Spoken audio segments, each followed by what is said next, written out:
Sebanyak 30 anggota DPRK Aceh Selatan terpilih resmi dilantik untuk masa jabatan 2024 hingga 2029 di gedung DPRK Aceh Selatan. Pelantikan ini juga menetapkan Trema Misul Azwa dari PNA sebagai Ketua Sementara DPRK Aceh Selatan dan Ali Basyah dari Partai Aceh sebagai Wakil Ketua Sementara.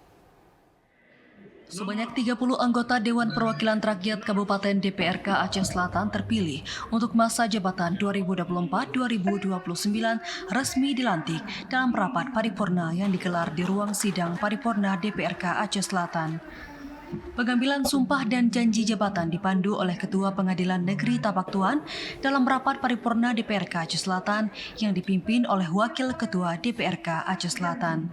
Pelantikan ini juga menetapkan Trema Misul Azwa dari PNA sebagai Ketua Sementara DPRK Aceh Selatan dan Ali Basyah dari Partai Aceh sebagai Wakil Ketua Sementara sesuai dengan perolehan jumlah kursi terbanyak.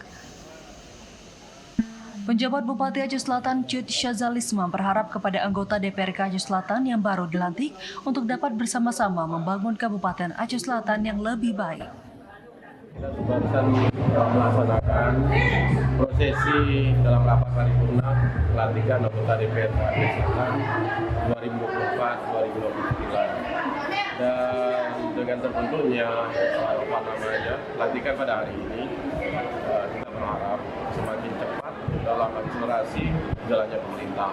Tentunya akan kebutuhan kepada rancangan undang-undang atau peraturan daerah dan kemudian juga dalam pelaksanaan daripada pengawasan pemerintah memberikan masukan dan sinergi dalam pelaksanaan program pemerintah daerah.